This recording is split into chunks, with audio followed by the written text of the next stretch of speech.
Welcome to Super Simple Security Principles, where you learn how to think about online security, not just which apps to install. I'm Nick Jackson, here to learn along with you from my good buddy and master guardian, Makani Mason. Woo! This is episode 96, why your email account should be only for email. I like it. Why your email account should only be for email. Sounds Yeah. so much simpler. Yeah, I wasn't sure if that's going to be clear what I was talking about, so we'll have to explain that. But as before we even do that, I just want to remind. So we're still talking about helping people pick an email provider. Last week we did a micro episode, just a little feature one. This is going to be a macro episode. This is a little bigger picture consideration about picking your email provider.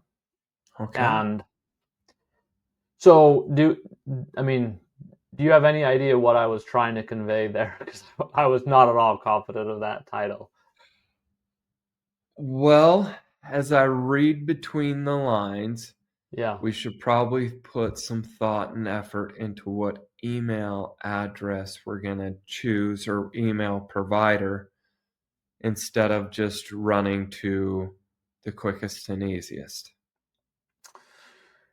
Yeah, well, that makes good sense, but no, that's not what I'm talking about.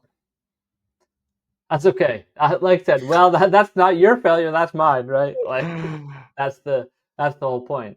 So Gmail, when you have a Gmail, so some people talk about a Gmail account, some people talk about a Google account. Yeah. Right? Because when you have a Google account or a Gmail account, like I said, used interchangeably, you have access not to just to email, but you have access to photos, to Drive is probably the most used one, to Docs, or Docs, where you have like spreadsheets and things, right? Yeah. And your Gmail or your Google account is access into all those things. Right. And so that's what I'm talking about.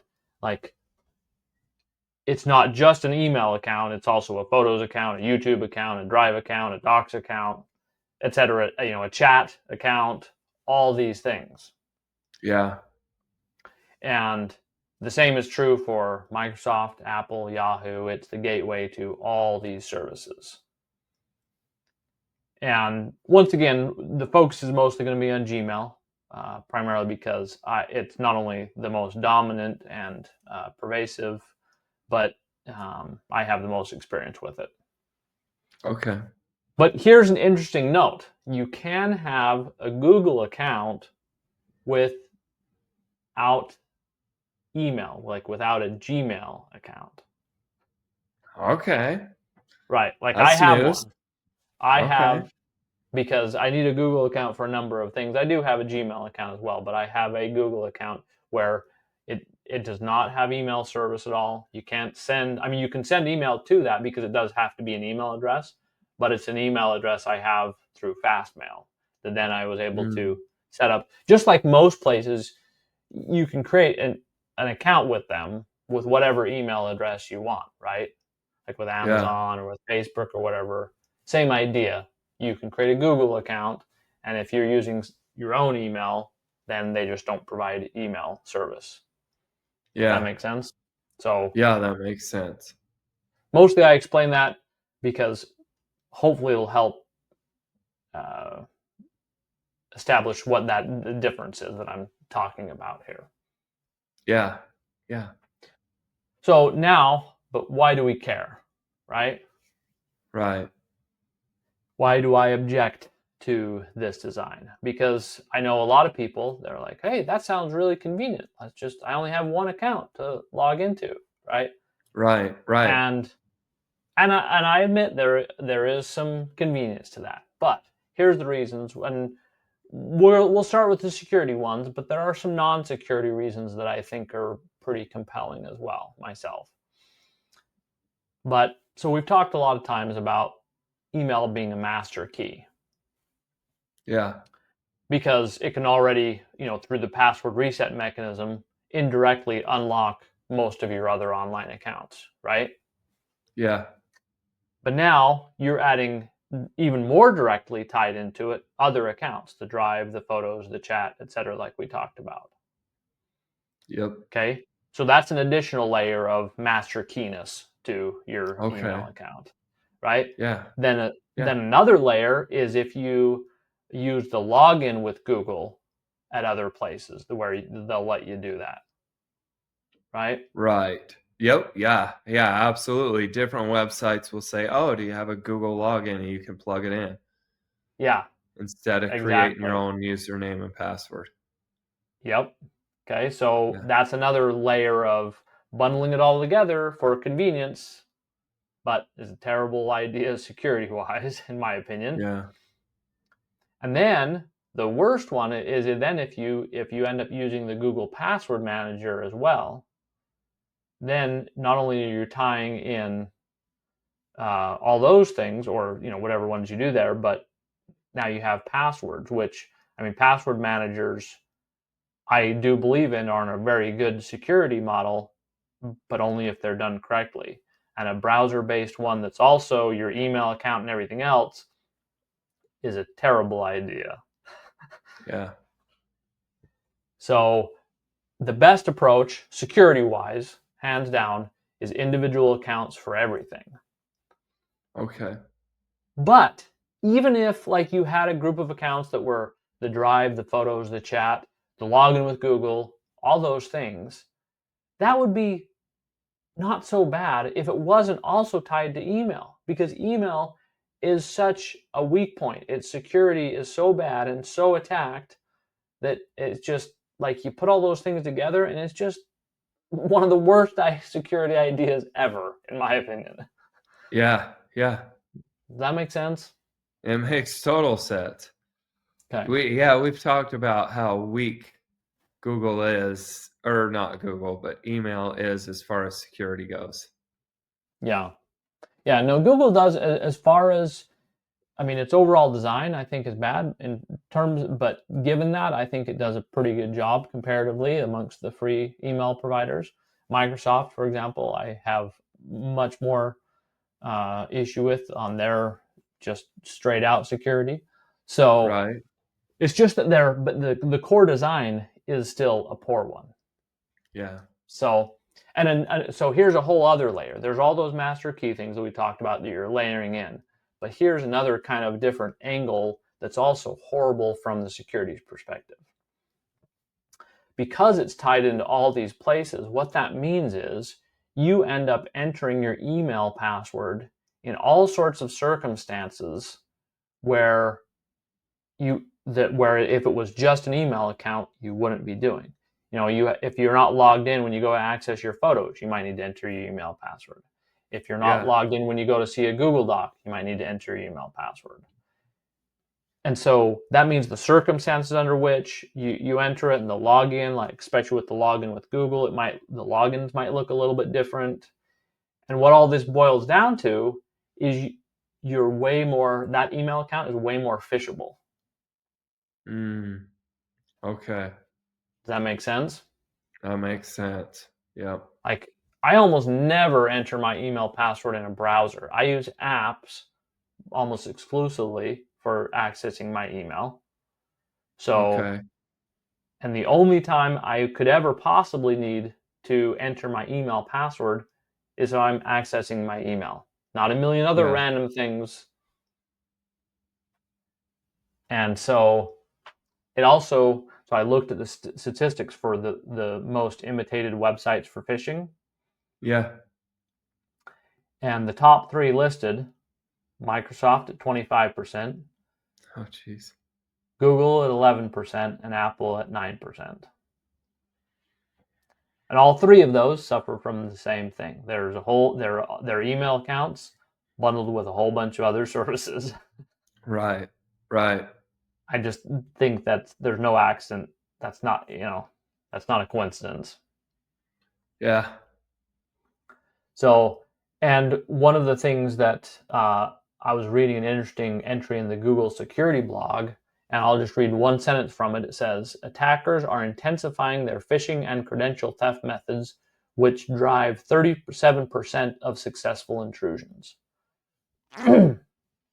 That's a lot. Yeah. That's a lot. Yep. And I think it's because you have to log in all the time. You're always logged in the browser. Google Chrome is just always bugging you to be logged in these days. And there's all Right. these things connected to it that it's just, I just think it is the fisher's dream. Yeah. Yeah, it really is. And so, anyway, that's my security case for it. The other thing, yeah. Any other thoughts at this point? Not at this point, no. Okay.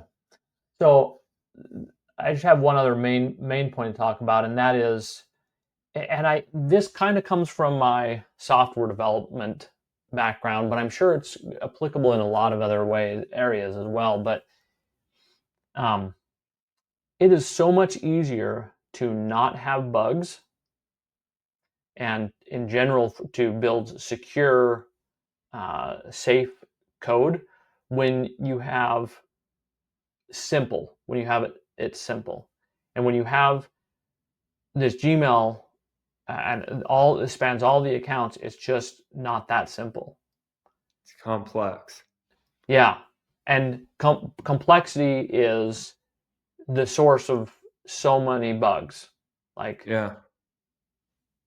and not only just for their like infrastructure, the Google infrastructure, but it gives the people, like I said, with phishing, it gives you so many more options for tricking people.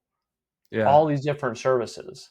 And so even though Google itself might be pretty good on security, maybe they won't get hacked, it still makes it easier for people to get to your account. Right. Right. So, and frankly, even though, and this is kind of my takeaway, I don't have a lot to say about the usability, but at least for me, I think this is one of those things that, like, it sounds like a good idea on paper. It's really convenient, have everything tied together. But Right. it has a ton of unforeseen impacts, not only on security, but for me, usability. I much prefer, and on the usability front, I guess I'll just say it's kind of what we've talked about in previous episodes of it's just in a lot of ways it's a matter of focus. Yeah.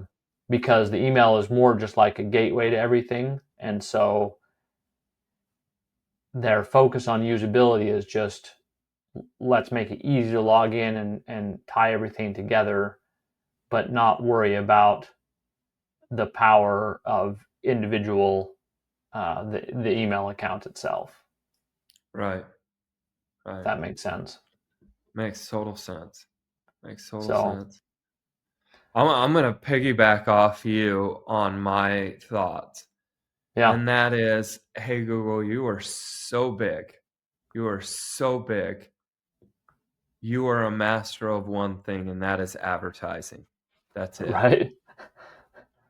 If you're so big and you're providing all of these services, step up. Provide good services. Be a master at multiple things, not just shoving advertisements down our throat. Like, really put some thought and effort into what you're creating with your email. Protect your end users. This is something that to me is pretty basic. Like, if I came to Google to get service for an email and I get really absolutely no protection, and I'm out there in the wind, it doesn't make me want to continue to use your products. So for me, be that master in every area you want to try and succeed in. Yeah. Yeah. Well, and I just think that it's it's not very obvious where they break down. There's just no comparison because of the dominance. Um, Right. and the allure of free these days. It's Right. and I mean the fact is, like, they have a lot of good. I mean, their email is solid in a lot of ways. They do have a lot of good security. They have, Google Photos works really well in a lot of ways. Google Docs is one of their best things, and very hard to compete. Or I mean, at least all the ones out there. There's no real great competitor for Google Docs in particular. Yeah. And so that's the thing. Like, they've done some good things, but it's just that I think their overall mission is just not as aligned with some of the priorities that could be helpful. And Yeah. so, it's a big machine. So I mean, I know I'm beating up on Google a lot, but I'm trying to tone it down a little bit, just because I know there are some good things. I just think when it comes to email specifically, that it's just not enough of a priority for them. I just think they should get out of the email game, frankly. I don't know. Maybe that's too much, but I just at least want them to have some serious competition, if nothing else, Yeah. because it's just not their primary focus. And they do some great things, but they just need to pick, I think. So anyway, whatever. Not like my opinion is going to have them change their approach. So, but Never if know. yeah, well, my greater aspiration is just that we can get enough people to use email services besides Gmail, Yeah. because we'll talk about this more another day. But in general, there needs to be competition. Yep.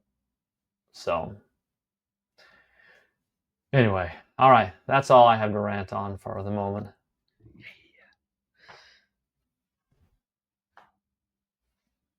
I liked it. Are you ready to take action and wondering where to start? Get my Bulletproof My Identity Starter Kit for free. The 7 most vital layers of protection everyone needs. I'll send you one step at a time and help you if you get stuck. Just go to bulletproofmyid.com and enter your name and email, and I will send you the first step. Again, that's bulletproofmyid.com.